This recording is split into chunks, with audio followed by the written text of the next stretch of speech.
This is what my backyard used to look like. It was an empty lot where tall grass and dry trees would attract many animals. I saw horses, deer, cows, and at some point, even a red fox. For the record, I didn't even know those existed in Utah. It also attracted smaller animals like all different kinds of birds, dragonflies, butterflies, honeybees, and many, many insects. These videos are from spring of 2020. Can you believe these are from my backyard? I know, pretty cool.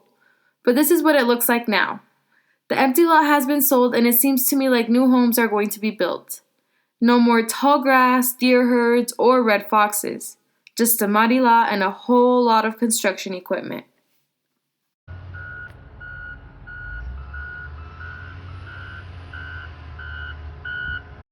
Wildlife preservation is something that we tend to think construction workers forget about.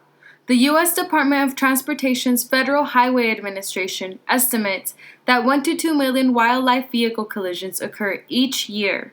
However, there are many projects already implemented that are meant to mitigate the amount of wildlife road mortalities that occur in highways and major roads in many different countries. Many projects are targeting high traffic areas and hotspots where much wildlife gets lost.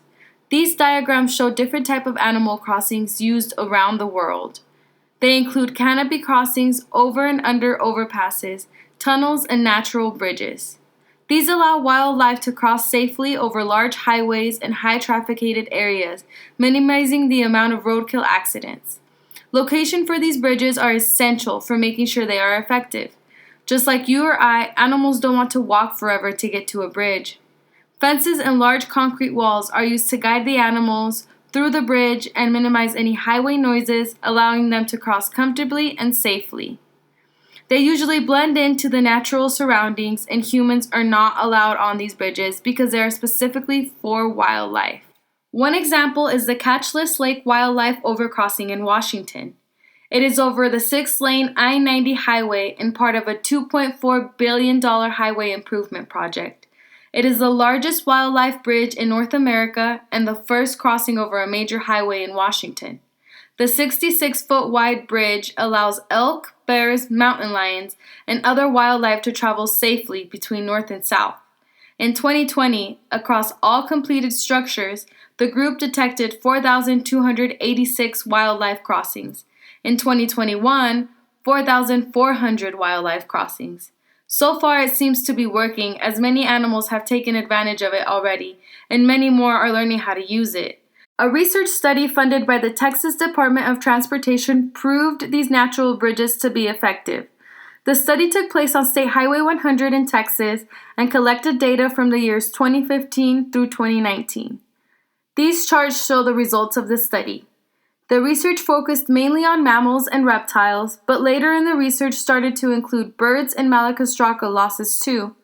Even though this increased the number of losses recorded later in the research, the losses were still less than they were before the bridge was built. The number did dip down during construction, but that's because construction sites and speed reductions make it so that wildlife wants to avoid the area completely and drivers are more cautious. Another study was conducted over a 465.5-kilometer motorway in Croatia from the years 2009 to 2011. 3 different tracking methods were used to see how much wildlife activity is really happening over these green bridges. The motorway averages a daily traffic of 12,827, with that number more than doubling during the summer months. The study observed 4 green bridges over 3 years within the motorway.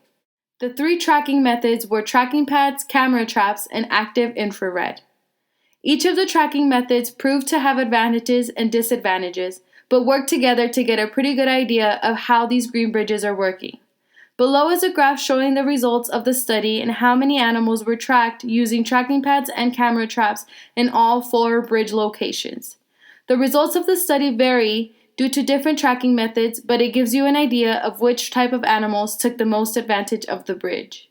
So next time there's a major highway renovation in your area, don't forget about our wildlife friends.